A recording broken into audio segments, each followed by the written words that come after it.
دوسرے پارے کی ہم نے آج تلاوت شروع کی تھی۔ مسئلہ یہ تھا کہ قبلہ بدل دیا گیا تھا، اور وہ بھی نبی پاک کی رضا کی خاطر۔ ایک مرتبہ حضور اکرم صلی اللہ تعالی علیہ وسلم بنو سلمہ کا ایک محلہ تھا، وہاں پر ایک علاقے میں دوپہر کے وقت تشریف لے گئے اور ظہر کی نماز پڑھا رہے تھے۔ ظہر کی نماز فرض نماز کتنی رکعت ہے؟ 4 رکعت ہے۔ تو نبی پاک صلی اللہ علیہ وسلم نماز پڑھا رہے تھے، دل میں خیال آیا، حضور کے دل میں خیال آیا کہ ہمارا قبلہ بیت المقدس کی بجائے خانہ کعبہ ہوتا تو اچھا ہوتا، اور حضور نے دل میں یہ خیال کر کے آسمان کی طرف چہرہ اٹھایا۔ 1 بار 2 بار نبی پاک صلی اللہ علیہ وسلم اپنا چہرہ آسمان کی طرف اٹھا رہے تھے، کس سوچ سے، کس امید سے کہ قبلہ ہمارا بیت المقدس کی بجائے خانہ کعبہ ہوتا۔ میاں ہماری اور آپ کی نماز اور ہے، ہمارے دل میں کسی اور چیز کا خیال آئے تو نماز خراب ہو، لیکن وہ رسول رحمت ہیں، ان کے دل میں خیال آئے تو مولا آیتیں بھیجتا ہے۔ رب تعالیٰ نے جبرائیل امین کو نماز کی حالت میں بھیجا آیت دے کر، اور وہی آیت آج ہم نے تلاوت کی ہے اپنی نماز میں۔ جبرائیل امین آئے، رسول کریم صلی اللہ تعالی علیہ وسلم کو آیتیں سنانے لگے، حالت نماز میں وہی اتر رہی ہے، اور کیا پیغام تھا؟ قد نرا تقلب وجہک فی السماء، اے محبوب ہم آپ کا آسمان کی طرف چہرہ اٹھانا دیکھ رہے ہیں۔ رب تبارک و تعالیٰ فرماتے ہیں ہم آپ کا چہرہ اٹھانا دیکھ رہے ہیں۔ فَلَنُوَلِّيَنَّكَ قِبْلَةً تَرْضَاهَا، اے محبوب ہم آپ کو اسی طرف پھیر دیں گے جہاں آپ کی رضا ہوگی، جہاں آپ کی خواہش ہے، جہاں آپ کی مرضی ہے۔ اسی لیے امام اہل سنت فاضل بریلوی رحمۃ اللہ تعالی علیہ فرماتے ہیں خدا کی رضا چاہتے ہیں دو عالم۔ پوری کائنات کس کی رضا چاہتی ہے؟ اللہ راضی ہو جائے، تم بھی چاہتے ہو، ہم بھی چاہتے، ساری دنیا چاہتی۔ خدا کی رضا چاہتے ہیں دو عالم، خدا چاہتا ہے رضا محمد۔ لیکن خدا کس کی رضا چاہتا ہے؟ میرا حبیب راضی ہو۔ آیت تو اتر گئی، ہم آپ کو اس طرف پھیر دیں گے جس طرف آپ کی مرضی ہے اے محبوب، لیکن اسی کے فوراً بعد دوسری آیت آئی، فَوَلِّ وَجْهَكَ شَطْرَ الْمَسْجِدِ الْحَرَامِ، دیر کس بات کی اے محبوب، اسی نماز میں اپنا چہرہ اب خانہ کعبہ کی طرف کر لیں، اسی نماز میں۔ یہ نہیں کہ ابھی ظہر ہو جانے دو عصر کے بعد، نہیں، رسول کی رضا ہے، 2 رکعت ہو چکی، ابھی آپ چہرہ پھیر لیں۔ حضور کی رضا میں کسی بات کی تاخیر مولا نہیں فرماتا، مولا نہیں فرماتا۔ حضور 2 رکعت پڑھا چکے تھے، اسی وقت نبی پاک صلی اللہ علیہ وسلم گھوم گئے اور اپنا چہرہ گھما کر کے خانہ کعبہ کی طرف کر لیا، خانہ کعبہ کی طرف پھر گئے۔ میرے عزیزوں پیچھے صحابہ بھی کھڑے تھے، جو جماعت چل رہی تھی۔ امام اگر گھوم جائے تو مقتدیوں کا چہرہ اور اس کا چہرہ آمنے سامنے ہو جائے گا۔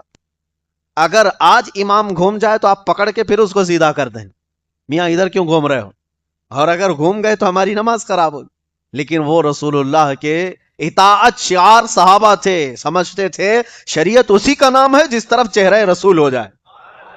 ہمیں یہ نہیں پوچھنا ہے کہ ادھر کیوں گھومے یا رسول اللہ، ادھر کیوں گھومے، بلکہ بات یہ ہے وہ جس طرف گھومے وہی شریعت ہے، وہی دین ہے۔ اس کو اقبال نے کیا سچ کہا تھا، بمصطفیٰ رساں خیش کے دی ہم آؤس، اپنے آپ کو رسول کے قدموں تک پہنچا دو، یہی دین ہے، یہی دین ہے۔ اب صحابہ نے کیا کیا، حضور کو جب گھومتا ہوا دیکھا تو صحابہ اکرام چل کر کے حضور کے پیچھے آ گئے، اور ایک روایت میں نبی پاک صلی اللہ علیہ وسلم ان کے درمیان میں سے گزرتے ہوئے آگے کی طرف چلے گئے، اور صحابہ گھوم کر کے حضور کے پیچھے صفیں لگا لیے، جیسے ادھر صفیں تھی اب ادھر صفیں ہو گئی، بیت المقدس کی طرف منہ کر کے، اور 2 رکعت خانہ کعبہ کی طرف منہ کر کے پڑھی گئی۔ ایک ظہر کی نماز، وہ آج بھی مسجد موجود ہے مدینے میں جس کو مسجد قبلتین کہتے ہیں، جہاں پر یہ قبلہ بدلنے کا حکم نازل ہوا تھا، جہاں یہ آیتیں اتری تھی، وہاں آج مسجد بنائی گئی ہے، اس کا نام مسجد قبلتین ہے، یعنی 2 قبلوں والی مسجد۔ اور صرف یہ میرے نبی کی خصوصیت ہے، رسول پاک کی خصوصیت ہے کہ آپ کے لقب میں ایک نام آتا امام القبلتین، امام القبلتین، مطلب دونوں قبلوں کے امام ہیں میرے آقا۔ پہلے کے انبیاء جتنے بھی آئے ان کا قبلہ بیت المقدس تھا، وہ ایک قبلے کی امامت تو کرتے رہے، لیکن میرے آقا بیت المقدس کے قبلے کی بھی امامت فرمائے اور خانہ کعبہ کے قبلے کی بھی امامت فرمائے، اسی لیے رسول پاک صلی اللہ علیہ وسلم امام القبلتین کہلائے۔ نماز تو ہو گئی، یہاں پر بہت سارے پیغامات ہیں۔ اللہ تعالیٰ فرماتا ہے بعض اس کے بعد ہوا افواہ اڑانا شروع کر دیے مدینے میں کہ یہ کیسی بات ہو گئی کہ پرانا قبلہ ان لوگوں نے بدل لیا، پرانی چیز بدل لی۔ یہودی تھے مدینے میں، عیسائی تھے، وہ سب جانتے تھے کہ قبلہ بیت المقدس ہے۔ تو اللہ تبارک و تعالیٰ نے فرمائے ان کے متعلق سَيَقُولُ السُّفَهَاءُ مِنَ النَّاسِ، سفہاء ان کو کہا گیا ہے، اے رسول ان قریب بیوقوف لوگ یہ کہنے لگ جائیں گے، بیوقوف لوگ، کہ رسول نے قبلہ کیسے بدل لیا؟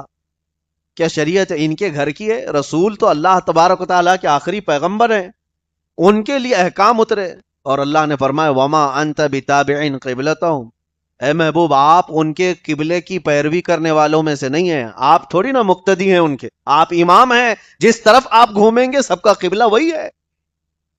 حضور پاک صلی اللہ تعالی علیہ وسلم کی افضلیت اور فضیلت یہاں پر بیان کی گئی پہلے صفحے میں، اور پھر اب دیکھیں صحابہ کی اطاعت شعاری کیا تھی۔ اللہ اکبر، انہوں نے یہ پوچھا بھی نہیں نماز میں کہ ادھر سے حضور ادھر کیوں ہوئے، خود رسول پاک صلی اللہ علیہ وسلم نے نماز کے بعد فرمایا اے مسلمانوں مبارک ہو، اب اللہ تعالیٰ نے ہماری پسند کا قبلہ خانہ کعبہ کر دیا، اور قیامت تک کے مسلمانوں کے لیے اب قبلہ خانہ کعبہ ہوگا۔ حضور نے یہ پیغام دیا، بشارت دی۔ اب سنیے صحابہ کرام رضوان اللہ تعالیٰ علیہ مجمعین کتنا فوری عمل کرنے والے، جس کو کہتے ہیں کوئک طریقے سے، فوراً حضور کا فرمان ہے ادھر عمل کیا، وہ یہ سوچتے بھی نہیں تھے۔ شراب بھی جب حرام ہوئی تھی، جس کے ہاتھ میں پیالے تھے وہیں سے چھوڑ دیا تھا انہوں نے، کوئی اگر ہونٹوں تک لگایا تھا اور فرمان رسول سنائی دے دیا کہ آج سے شراب حرام ہے، وہیں سے انہوں نے پھینک دیا، 50 سال پرانی شراب پھینک دیا۔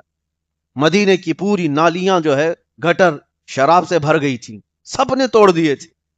وہ فرمان رسول پر اتنی تیزی سے عمل کرتے تھے کہ چوں چرا نہیں، کیوں اور کیا وجہ بھی نہیں پوچھتے۔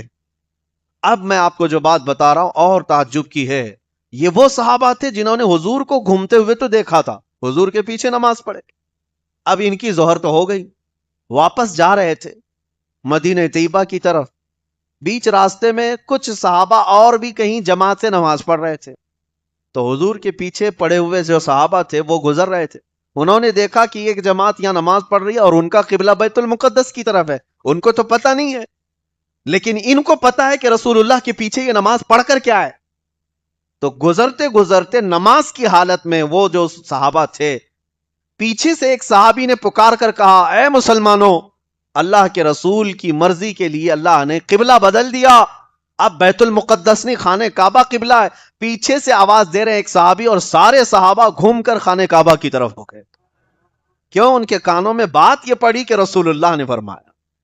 آج میں آپ کو بتاؤں، امام اگر نماز پڑھا رہا ہے، مسئلہ سن لیجیے آپ، اگر نماز پڑھا رہے ہیں، آپ نماز میں نہیں ہیں، باہر کھڑے تھے، کچھ غلطی نظر بھی آ گئی امام کی، اور آپ نے پیچھے سے لقمہ دیا کھڑے ہو کر، اور امام نے لقمہ لے لیا، تو پوروں کی نماز گئی، کیونکہ خارج نماز اگر کوئی ہے، نماز میں نہیں تھا، باہر کھڑا ہوا تھا اور کھڑے ہو کر کے اس نے لقمہ دے دیا، اس کا لقمہ اگر امام نے لے لیا تو امام کی بھی نماز گئی اور سب کی بھی نماز گئی۔ ہاں، نماز کے اندر جو موجود ہے وہ اگر لقمہ دیتا ہے تو امام اگر اس کا لقمہ لیا تو نماز صحیح ہے، درست ہے۔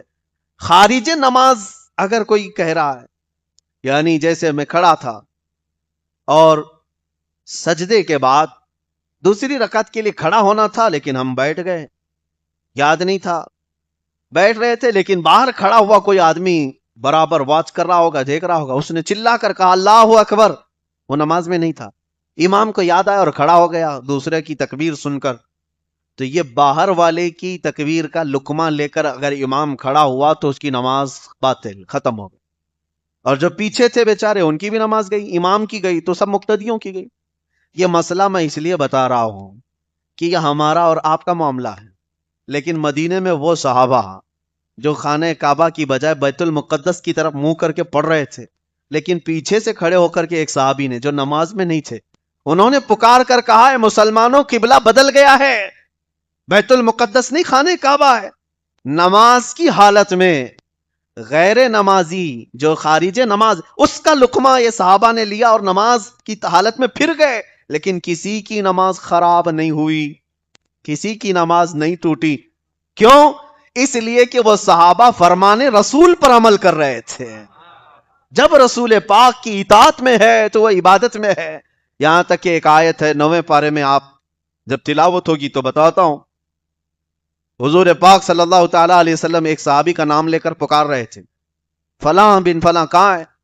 وہ نماز میں تھے، وہ نماز میں تھے۔ حضور نے 2 مرتبہ پکارا تو وہ نماز اپنی کمپلیٹ کر کے پھر آئے حضور کے پاس۔ مسئلہ سنیے آپ، جب وہ آئے تو حضور پاک صلی اللہ علیہ وسلم نے پوچھا میں نے تمہیں پکارا، آواز دی، تم کہاں تھے؟ تو انہوں نے کہا یا رسول اللہ نماز پڑھ رہا تھا۔ کہا تمہیں اللہ کا فرمان یاد نہیں؟ یا ایھا الذین آمنوا استجیبوا للہ وللرسول اذا دعاکم، اے ایمان والو جب اللہ اور اس کے رسول بلائیں فوراً حاضر ہو جاؤ۔ صحابی نے پوچھا یا رسول اللہ نماز کی حالت میں بھی؟ یعنی نماز پڑھ رہا ہوں اس وقت بھی اگر آپ بلائیں تب بھی؟ تو سنو مسئلہ، حضور نے فرمایا ہاں، اگر نماز کی حالت میں 1 رکعت ہوئی تھی، حضور نے بلایا، تم وہیں چھوڑ کر کے آ گئے نماز، نبی پاک صلی اللہ علیہ وسلم کی بارگاہ میں حاضر ہوئے، حضور نے تمہیں کام کے لیے بازار بھیجا، سامان لائے، کسی کو پہنچانے کے لیے کہا، پہنچایا، راستے میں لوگوں سے بات چیت کیا، ملاقات کیا، گھر گئے، واپس آئے، فرمایا گیا جہاں 1 رکعت چھوٹی تھی اس کے آگے سے کنٹینیو کرے، اس لیے کہ ابھی بھی وہ نماز میں ہی ہے، ابھی بھی وہ عبادت میں ہے۔ کیوں؟ اس کی نماز باطل نہیں ہوئی، جتنی دیر وہ باہر گیا تھا وہ اپنی مرضی سے نہیں، وہ مرضی رسول سے گیا تھا۔ پتہ یہ چلا، اسی کو امام اہل سنت فاضل بریلوی کی بات یاد آتی ہے، ان کے عشق کا جواب سنو۔ انہوں نے فرمایا ہے کہ ثابت ہوا کہ جملہ فرائض فروع ہیں۔ فروع کا مطلب سمجھتے ہیں؟ ایک اصل ہے، ایک فرع، ایک اصل ہے، ایک فرع ہے۔ اصل جیسے عشاء کی 4 رکعت فرض نماز، یہ کیا ہے؟ اصل ہے۔ اس کے علاوہ جو وطر کو چھوڑ دیں، نفل جو چیزیں، ان کو فرع کہیں گے۔ ایک اصل ہے، ایک فرع ہے۔ باپ اصل ہے، بیٹا فرع ہے۔ ماں اصل ہے، بیٹا فرع ہے۔ اصل اور فرع، فرع کی جمع فروع۔ اور اعلیٰ حضرت فرماتے ہیں جتنے فرض ہیں، جتنے بھی فرض ہیں، جان بچانا بھی فرض ہے، نماز پڑھنا بھی فرض، 5 وقت کی نماز کیا ہے؟ فرض۔ یہ سارے فرض جب حضور کی بارگاہ کی بات آ جائے، اعلیٰ حضرت فرماتے ثابت ہوا جملہ فرائض فروع ہے، اصل الاصول بندگی استاجور کی ہے۔ پہلی چیز حضور کی اطاعت، بعد میں سارے فرائض۔ اور یہ صدیق اکبر نے بھی ثابت کر کے دکھایا، حیدر کرار نے بھی ثابت کر دکھایا۔ آپ کو پتا ہے جب غار میں حضرت ابوبکر صدیق کو سانپ کاٹ رہا تھا اور حضور ان کے زانو پر سر رکھ کر سو رہے تھے، حضرت ابوبکر صدیق نے پیر ہٹایا؟ واقعہ تفصیل سے آپ کو معلوم ہوگا، نہیں ہٹایا، زہر چڑھ گیا، اور وہ خطرناک سانپ کا زہر جان جا سکتی تھی، لیکن انہوں نے اپنی جان وار دی۔ جان جاتی ہے تو جائے، لیکن محبوب کی نیند میں خلل نہ آئے، انہوں نے جان وار دی۔ اور ایک واقعہ وہ بھی مولا علی کرم اللہ وجہہ الکریم کا، ان کی عصر کی نماز نہیں ہوئی تھی اور حضور ان کے بھی زانو پر سر رکھ کر سو رہے تھے، سورج ڈوب گیا، کیا حضرت علی کو نماز کی فکر نہیں تھی؟ عصر کی نماز، وہ بھی 5 نمازوں میں افضل نماز، اس کو صلاۃ الوسطیٰ کہا گیا، بیچ والی نماز، وہ بھی نماز عصر جو سب سے اعلیٰ خطر کی ہے۔ حیدر کرار عصر کی نماز جا رہی ہے، چھوڑ دیا، کیوں؟ یہ بھی فرض ہے۔ اور صدیق اکبر نے جان چھوڑ دی، وہ بھی فرض ہے۔ جان بچانا بھی فرض ہے، جان بچانا بھی فرض ہے، نماز پڑھنا بھی فرض ہے، لیکن یہ دونوں خلفائے راشدین میں سے صحابہ، اجلہ صحابہ ہیں، انہوں نے یہ فرض چھوڑ دیے، کیوں؟ صرف اطاعت رسول پر، رسول کی اطاعت پر۔ اور اعلیٰ حضرت فرماتے ہیں صدیق غار میں بلکہ جان ان پہ دے چکے، حفظ جان تو جان فروز غرر کی ہے، مولا علی نے واری تیری نیند پر نماز، وہ بھی نماز عصر جو سب سے اعلیٰ خطر کی ہے۔ اور پھر اعلیٰ حضرت فرماتے ہیں یا رسول اللہ تو نے انہیں جان اور انہیں پھیر دی نماز، نہ حضرت ابوبکر کی جان گئی، نہ حضرت علی کی نماز گئی۔ گئی کیا؟ ان کے لیے سورج پلٹایا اور ان کے لیے لعاب پاک لگا کر جان واپس کر دی۔ صدیق اکبر کی جان بھی بچی، حیدر کرار کی نماز بھی بچی۔ اعلیٰ حضرت فرماتے ہیں یا رسول اللہ تو نے انہیں جان اور انہیں پھیر دی نماز، پر وہ تو کر چکے جو کرنی بشر کی ہے۔ ثابت ہوا کہ جملہ فرائض فروع ہے، اصل الاصول بندگی استاجور کی ہے۔ صحابہ نے یہ ثابت کر دکھایا ہے، پہلی شرط ہے نبی پاک کی اطاعت۔ تو قبلہ بدلنے میں یہ حکمت تھی کہ کتنے حضور کی پیروی میں رہیں گے اور کتنے چوں چرا کریں گے۔ عزیزان گرامی وقار، اسی سورہ میں، سورہ بقرہ میں کئی احکامات آئے. دوسرے ہی پارے کی شروعات تھی جہاں اللہ تعالیٰ نے فرمایا وَلَا تَقُولُوا لِمَنْ يُقْتَلُ فِي سَبِيلِ اللَّهِ أَمْوَاتٌ. کتنی آیات کی میں تفسیر عرض کروں، بہت طویل ہو جائے گی بات. اللہ فرماتا ہے جو اللہ کی راہ میں مارے جائیں انہیں مردہ مت کہو، بل احیاء ولکن لا تشعرون، بلکہ وہ زندہ ہیں تمہیں اس کا شعور نہیں. اللہ کی راہ میں مارے جانے والے اس کو کیا کہتے ہیں آپ بتائیں؟ کوئی ورڈ ہے؟ شہید ہے. اس کو مجھے آج تھوڑا سا کلیریفیکیشن کرنا ہے آپ کے سامنے. کچھ آج کے پاکھنڈیوں کو پیٹ میں یہ بھی درد ہونے لگا کہ یہ شہید شہید کہہ کر کے 70 حوروں کی لالچ دے کر کے لوگوں کو مرواتے ہیں. اور کئی لوگ یہ سوال کرتے ہیں 70 حوریں چاہیے، 72 حوریں چاہیے، یہ مذاق اڑاتے ہیں، مذاق اڑاتے ہیں. میں ان سے کہتا ہوں شہید ہونے پر یقیناً اجر ہے اور وعدہ ہے اللہ کا. 70 کیا، وہ چاہے 700 حوریں عطا فرمائے. ان کو تکلیف اس بات کی ہے کہ جو شہید ہوتا ہے اسلام میں اس کی اتنی فضیلت بیان کی جاتی ہے، اور یہ مرتے ہیں تو حوریں حاصل کرنے کے لیے مرتے ہیں، حوریں حاصل کرنے کے لیے مرتے ہیں. پہلی بات تو یہ ہے حوریں حاصل کرنے کے لیے نہیں، اللہ کی رضا کے لیے جو شہید ہوتا ہے اسی کو حوریں ملتی ہیں. اور جو حوروں کے لیے مرتا ہے اس کو شہادت نہیں کہتے. شہادت نہیں، اللہ کی رضا کے لیے جو شہید ہوا اسے حوریں مل جاتی ہیں الگ بات ہے، لیکن حوروں کے لیے جو مرتا ہے وہ لنگور ہے. ہاں جو صرف اور صرف لڑکیوں کے لیے مر گیا ہو، مجازی عشق کے لیے مر گیا ہو، وہ نہیں ہے. شہید کا درجہ الگ ہے.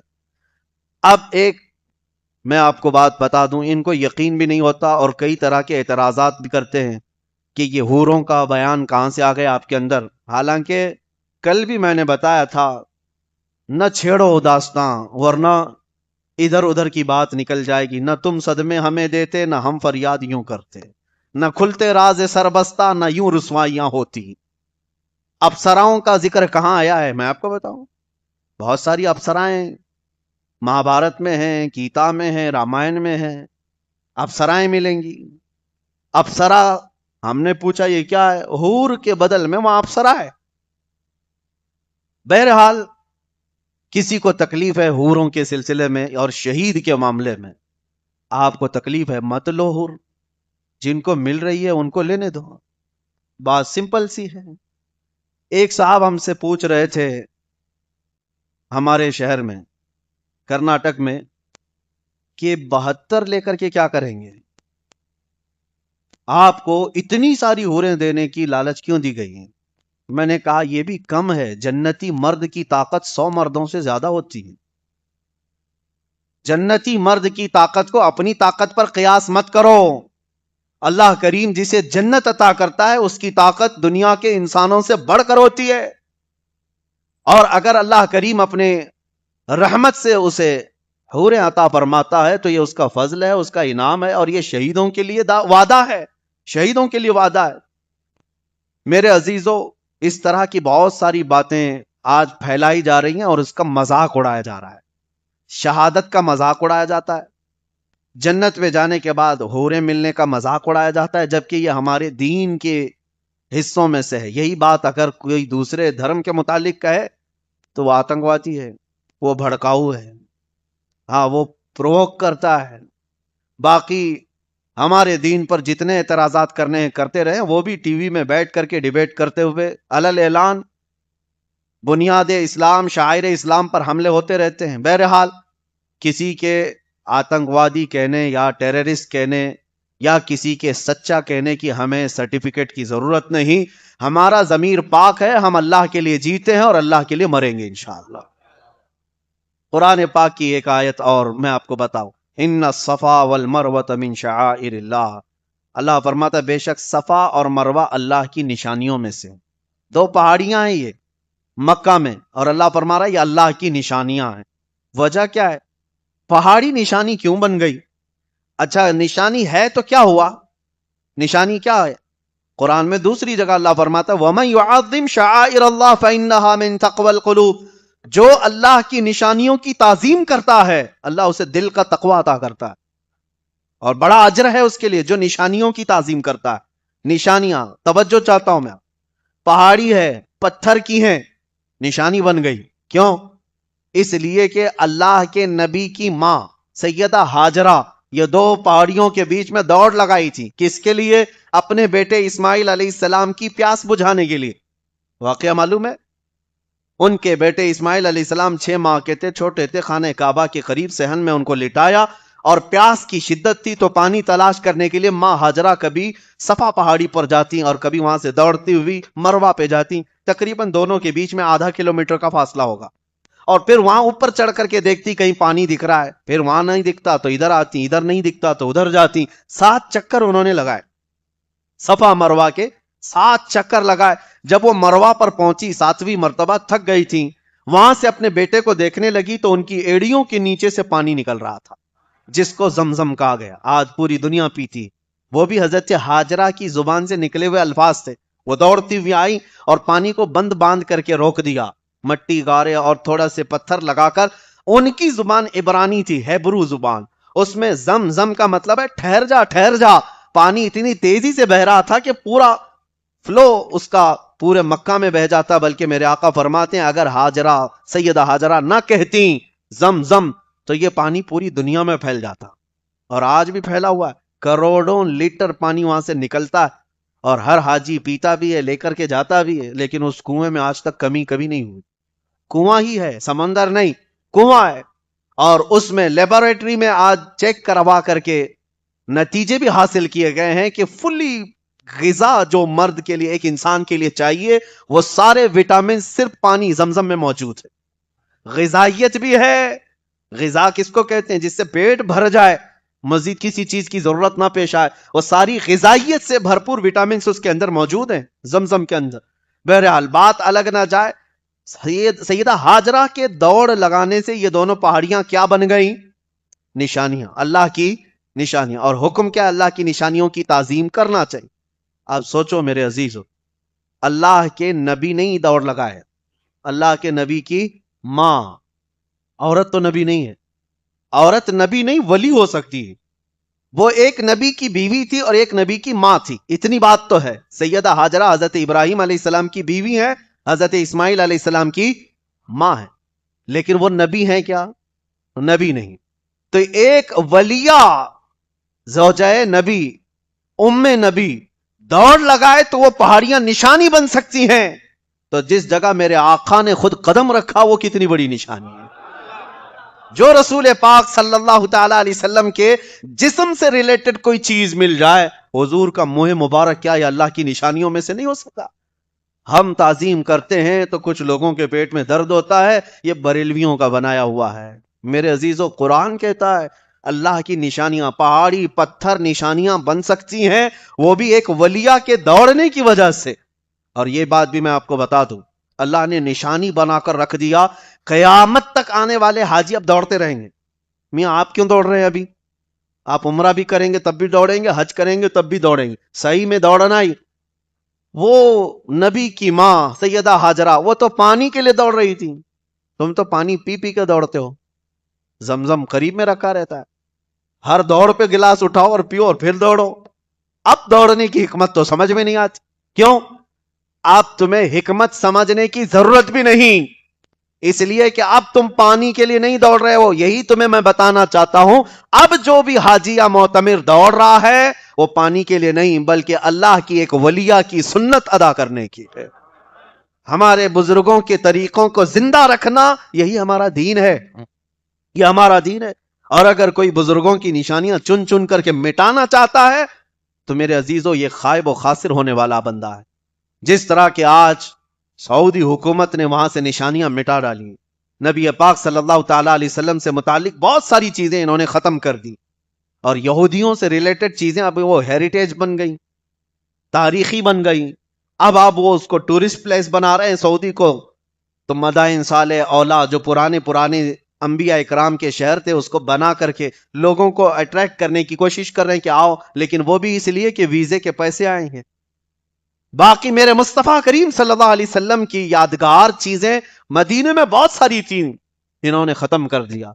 وہ تو اللہ ترکیوں کا بھلا کرے کہ جب وہ مدینہ اور مکہ چھوڑ کر جا رہے تھے ترکی واپس، جب ان کی خلافت ختم ہوئی تھی، اللہ ان کا بھلا کرے کہ وہ یوں ہی نہیں گئے بلکہ میرے آقا کے جتنے تبرکات تھے سب سمیٹ کر ترکی لے کر گئے، اور جس کی وجہ سے آج بھی توپ کاپی میوزیم میں حضور پاک صلی اللہ تعالی علیہ وسلم کے تبرکات بعین ہی ویسے ہی موجود ہیں۔ یہاں تک کہ حضور پاک صلی اللہ تعالی علیہ وسلم کے منہ مبارک سے لے کر جسم مبارک سے لگا ہوا جبہ مبارک، حضور پاک کا عمامہ، حضور پاک کا عصا، حضور پاک کی کھٹوری، یہ ساری چیزیں 1400 سال سے جو آج تک صحابہ تابعین اولیاء نے جو سنبھالا تھا، یہ فخر اور اعزاز اللہ نے ترکیوں کو عطا فرمایا۔ ترکیوں کے پاس آج سب سے بڑی دولت ہے، میرے مصطفیٰ کی نشانیاں موجود ہیں۔ جہاں میرے آقا آرام فرما رہے ہیں ان کے ہاں آج حکومت تو نجدیوں کی ہے، انہوں نے کوئی چیز رکھی نہیں، بلکہ ان ظالموں کا حال تو یہ، چند سالوں پہلے ایک مفتی نے فتویٰ دیا تھا وہیں کے عرب کے، کہتا ہے اگر انتشار اور فتنے کا ڈر نہ ہوتا تو میں یہ گنبد خضرا کو اڑانے کا فتویٰ دیتا۔ گنبد بنانا جائز نہیں ان کے نزدیک، کہتا ہے یہ سب ترکیوں کا بنائے ہوئی بدعت ہے، اگر فتنہ اور انتشار کا خوف نہ ہوتا تو میں اس کو اڑا دیتا۔ ان کے دل پتھر سے زیادہ سخت ہیں۔ میرے عزیزو، گنبد کس لیے بنایا جاتا ہے؟ کبھی کبھار یہ بھی تو سوچو، کسی چیز کی عظمت ظاہر کرنے کے لیے مسجد کے اوپر مینار بناتے ہیں۔ حرم کعبہ کے آس پاس جو مسجد حرم ہے، کیا حضور کے زمانے میں ایسی مسجد تھی؟ وہ مسجد نبوی ایسی تھی؟ اتنے بلند و بالا جو مینار بنائے گئے، کیوں مینار بنانے کا رواج پیدا ہوا؟ مینار بنانے کا مقصد یہ نہیں ہوتا کہ یہ کوئی ایک ڈیزائن ہے، بلکہ صرف اور صرف یہ اونچے مینار عظمت بیان کرنے کے لیے، علو شان بیان کرنے کے لیے بنائے جاتے ہیں۔ اسی طرح گنبد بھی ہمارے اور آپ کے لیے تھوڑی نا گنبد ہر گھر پہ بنایا جائے گا، گنبد وہی بنایا جاتا ہے جو عظمت والی ذات آرام کر رہی ہے، ان کی شان بتانے کے لیے، اور ان کو حضور پاک کی عظمت و شان سے کچھ لینا دینا نہیں۔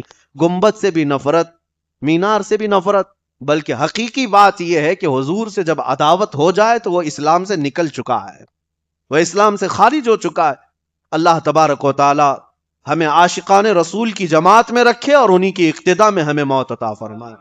الحمدللہ ہمیں اس بات کا فخر ہوتا ہے کہ اللہ کریم کا یہ بڑا احسان ہے کہ اس نے ہندوستان میں بھی رکھا تو بریلی والے عاشق اہل سنت، عاشق صادق کی اقتداء میں ہمیں رکھا ہے۔ جس امام نے ہمیں گھڑی گھڑی اگر کوئی چیز سکھایا ہے تو جس کو ہم آج کہتے ہیں جھوم کر کے، ڈال دی قلب میں عظمت مصطفیٰ، یہی اعلیٰ حضرت کا ترہ امتیاز ہے، ڈال دی قلب میں عظمت مصطفیٰ سیدی اعلیٰ حضرت پہ لاکھوں صلاح۔ اللہ کی نشانیاں کیا ہیں؟ جب پہاڑ اور پتھر نشانیاں ہیں تو میرے آقا کا ہر قدم بھی نشانی ہے، حضور کے ہر عضو، ہر بال مبارک نشانی۔ اور ایک جگہ وہاں پر ہے وَاتَّخِذُوا مِن مَّقَامِ إِبْرَاهِيمَ مُصَلًّى، یہ بھی قرآن پاک کی آیت ہے۔ اللہ فرماتا ہے مقام ابراہیم کو اپنی نماز کی جگہ بناؤ۔ سارے حاجی طواف کریں گے خانہ کعبہ کا، 7 چکر ہونے کے بعد جو مقام ابراہیم ہے اس کے قریب 2 رکعت نماز پڑھنا ہے۔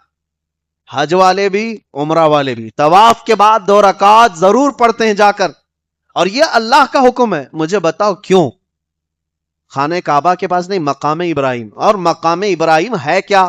جھانک کر کے دیکھو، اس کے اندر ایک پتھر ہے اور اس کے اوپر 2 پیروں کے نشان ہیں۔ وہ کس کے؟ حضرت ابراہیم علیہ السلام۔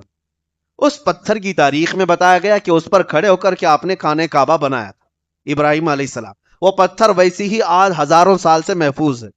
کیا اتنی بات ہے؟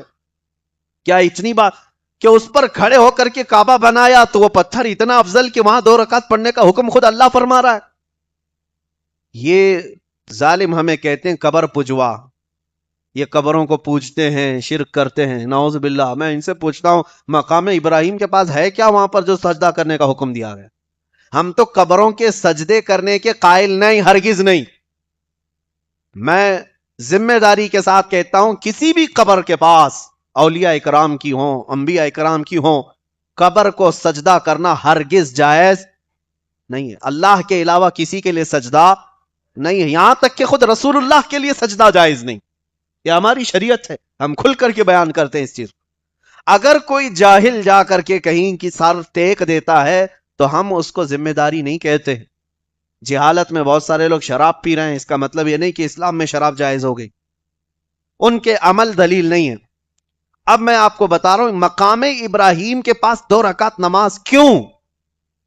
مفسرین فرماتے ہیں یہ پتھر صرف اتنا ہی نہیں کہ اس پر کھڑے ہو کر کے کعبہ بنایا گیا، بلکہ اس پتھر کی ایک تاریخ اور بھی ہے، وہ یہ ہے ہو کر کے ابراہیم علیہ السلام نے ایک دعا کی تھی، وہ دعا بھی ہے قرآن میں، ربنا وبعث فیہم رسولا منہم یتلو علیہم آیاتی ویعلمہم الکتاب والحکمت ویزکیہم۔ اے ہمارے رب، یہ کس کی دعا ہے؟ حضرت ابراہیم علیہ السلام۔ توجہ چاہتا ہوں، اس پتھر پر کھڑے ہو کر کے دعا کیا، اے ہمارے رب۔ کعبہ جب مکمل ہو گیا تب انہوں نے دعا کی تھی، اے ہمارے رب، ہماری اولاد میں سے ایک ایسا رسول پیدا فرما، ایک ایسا رسول پیدا فرما جو تیری آیتیں تلاوت کرتا ہو، لوگوں کو علم دیتا ہو، حکمت دیتا ہو، اور ان کے دلوں کو پاک کرتا ہو۔ ایک رسول پیدا کر، اس کی دعا کون کیا؟ حضرت ابراہیم۔ ان کی دعا قبول ہوئی، 1000 سال، 2000 سال، 3000 سال کے بعد انہی کی اولاد میں مکہ مکرمہ میں محمد الرسول اللہ پیدا ہوئے، اور یہی وہ رسول ہیں جن کو مانگا گیا تھا اس پتھر پر کھڑے ہو کر، یہی وہ رسول۔ مکہ کی پوری تاریخ میں کوئی رسول نہیں پیدا ہوئے سوائے میرے مصطفیٰ کے۔ شبہ ہونے کا چانس ہی نہیں ہے کہ حضرت ابراہیم کی دعا سے جو نبی پیدا ہوئے وہ اور تھے جو مکہ میں پہلے پیدا ہوئے، نہیں، مکہ میں ایک ہی نبی پیدا ہوئے، وہ میرے آقا محمد رسول اللہ صلی اللہ علیہ وسلم۔ اب رسول اللہ نے خود فرما بھی دیا، انا دعوت ابی ابراہیم و بشارت عیسیٰ۔ اے لوگو، تم مجھے دیکھ رہے ہو، ہمارے باپ ابراہیم علیہ السلام نے جو دعا کی تھی وہ دعا میں ہی ہوں، اور میں عیسیٰ علیہ السلام نے جو بشارت دی تھی وہ بشارت میں ہی ہوں۔ یہ حضور نے فرمایا۔ اب سنو، اب سنیے، حضور کو اس پتھر پر مانگا گیا تھا۔ مفسر شہیر حکیم الامت علامہ احمد یار خان رحمۃ اللہ علیہ فرماتے ہیں، اس پتھر کی عظمت اس لیے ہے کہ اس پتھر پر کھڑے ہو کر کے ابراہیم علیہ السلام نے سید الانبیاء کو مانگا تھا، ہمارے رسول کو مانگا تھا، اس لیے وہ عظمت والا پتھر ہے۔ وہاں پر 2 رکعت پڑھو۔ میں نے اس وقت یہ سوچا، حضور کو جہاں سے مانگا گیا وہ پتھر اتنی عظمت والا ہو گیا، جہاں خود بنفس نفیس جسم کے ساتھ میرے آقا جن جالیوں میں آرام کر رہے ہیں، وہ جالیاں کتنی عظمت والی ہوں گی، وہ کتنی عظمت والی ہوں گی۔ اسی لیے فرمایا گیا، حضور کا جسم اقدس جس قبر سے لگا ہوا ہے وہ جگہ عرش اعظم سے بھی افضل ہے، عرش اعظم سے بھی افضل ہے۔ اللہ کریم ہمیں نشانیوں کی تعظیم کرنے کی توفیق عطا فرمائے۔ ہمیشہ میرے عزیزو، گمراہی کی طرف دیکھ کر کے کبھی بھی ان کے دلائل کو دیکھ کر مائل مت ہو جانا۔ انٹرنیٹ کے دور میں ابھی شبہات اتنے ڈالے جاتے ہیں، اتنے اعتراضات، اتنے وسوسے ڈالے جاتے ہیں، یہ کہاں ہے قرآن میں، وہ کہاں ہے قرآن میں، یہ کہاں ہے حدیث میں، وہ کہاں ہے حدیث میں۔ عام سا بندہ بیچارہ سٹپٹا جاتا ہے، سوچتا ہے ہاں ہو سکتا ہے ہمارے بڑوں نے، ہمارے مولویوں نے ہمیں غلط بتا رکھا ہو، اور یہ جو آج جھولا چھاپ انٹرنیٹ پہ بیٹھے یہی سارا دین سکھا رہے ہیں، دین سب انہی کے پاس ہے۔ عام نوجوان ابھی کالج کے بچے گمراہ ہو جاتے ہیں، اکثر یہ سوچ حدیث کا ریفرنس دے دیا تو اس کا مطلب ہے سمجھتے من و انصار، بالکل پکی بات ہے، ریفرنس دے رہا ہے حدیث نمبر 2049۔ ابھی بھی آپ ظاہر سی بات ہے میں بھی کچھ کہہ دوں آپ کے سامنے، آپ کو تو ماننا ہی ہے نا۔ ایسا میرے ساتھ ہوا، ایک صاحب آئے بہت بحث کرنے کے لیے، وہ القاب کے اوپر بحث کر رہے تھے۔ آپ تو غوث اعظم کہتے ہیں، اعلی حضرت کہتے ہیں، اعظم اللہ کا نام ہے، یہ اعظم صرف اللہ ہی ہو سکتا ہے، آپ غوث کو اعظم بنا کر کے پیش کرتے ہیں، اعلی بھی بنا کر کے حضرت کو کہتے ہیں، اعلی بھی اللہ ہے۔ اب ان لوگوں کو کیا جواب دیا جائے؟ وہ صاحب بہت اپنی جماعت کے مشہور آدمی ہیں، اور ہمارے سامنے بیٹھے، ہمارے کمرے میں آئے ہوئے تھے، میرے ڈیسک پر کتابیں بھی بہت ساری رکھی ہوئی تھی، کتابوں سے جواب تو نہیں دینا چاہیے تھا انہیں۔ ہم نے کہا غوث اعظم پر آپ کو اعتراض ہے، لیکن جو پورے انڈیا کا پرائم منسٹر ہوتا ہے اس کو آپ اردو میں کیا کہتے ہیں؟ وزیر اعظم۔ وہ پھٹیچر اعظم ہو سکتا ہے، ایک ولی اعظم نہیں ہو سکتا، کوئی بھی ہو۔ اور جو صوبے کا، جو ریاست کا، آپ کے اسٹیٹ کا چیف منسٹر ہوتا ہے اس کو اردو میں آپ کیا کہتے ہیں؟ وزیر اعلیٰ۔ یہاں اعلیٰ ہو سکتا ہے، یہاں اعلیٰ ہو سکتا ہے، لیکن ایک عاشق رسول کو اعلیٰ حضرت کہا جائے درد ہوتا ہے۔ بہرحال یہ چھوڑے، میں جو بات کہہ رہا تھا وہ یہ ہے، ہم نے ان سے کہا کہ اچھا ٹھیک ہے، آپ کو دلیل چاہیے، ریفرنس چاہیے۔ میرے پاس وہاں ڈیسک پر بہت موٹی کتاب رکھی تھی، میں کہا یہ بخاری شریف اٹھا کر کے میں اگر اس میں سے بتاؤں تو آپ مانیں گے؟ انہوں نے کہا کیوں نہیں مانیں گے، بخاری شریف ہے تو مانیں گے ہم، آپ اس میں سے دکھائیں۔ ہم نے کہا یہی تو بیوقوفی ہے، وہ بہار شریعت تھی، وہ بخاری شریف نہیں تھی۔ تو آپ کا تو اتنا ہی معاملہ ہے، جو کہہ دے ریفرنس بتا دیا، اتنے 1000 نمبر، یہ حدیث ہے، یہ حدیث ہے۔ کراس ویریفیکیشن کرنے کے لیے بھی علم چاہیے۔ آپ خود بھی حدیث دانی رکھتے ہو، علم رکھتے ہو، اصول حدیث کیا ہے۔ اسی لیے فرمایا گیا علماء کے ساتھ رہو، علماء اہل سنت کے ساتھ رہو، انشاءاللہ العزیز اللہ تبارک و تعالی حق جماعت کے ساتھ تمہیں زندہ رکھے گا، اور حق جماعت کے ساتھ ہی اللہ تمہارا حشر بھی فرمائے گا۔ بس ایک ہی معیار لے کر کے چلو، ایک کسوٹی پرکھنے کے لیے ایک ہی، جس کا سینہ میرے مصطفیٰ کی محبت سے دھڑک رہا ہو اس کا لباس مت دیکھو، پھر اس کے پیچھے چل پڑو۔ اور جو نبی پاک صلی اللہ علیہ وسلم کی عزت یا محبت پر کمپرومائز کرتا ہے، یا دین اسلام کے معاملات پر سمجھوتے کرتا ہے، پھر چاہے اس کی پگڑی جتنی بڑی ہو، جبہ جتنا بڑا ہو، وہ تمہارا قائد نہیں ہو سکتا، بلکہ وہ کبھی بھی لے جا کر کے اسٹیج پر تمہیں بیچ سکتا ہے، کبھی بھی بیچ سکتا ہے۔ اسی لیے میرے عزیزوں، پہچانو، اس کی اقتداء کرو جو میرے مصطفیٰ کی اقتداء میں ہے، جو صحابہ کی اقتداء میں ہے۔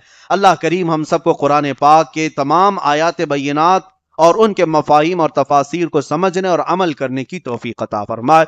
بہت سارے احکامات تھے آج کے اس بارے میں سورہ بقرہ کے، لیکن میں نے تفصیلاً آپ کے سامنے نہیں رکھا، دو ہی چند باتیں میں آپ کے سامنے رکھا۔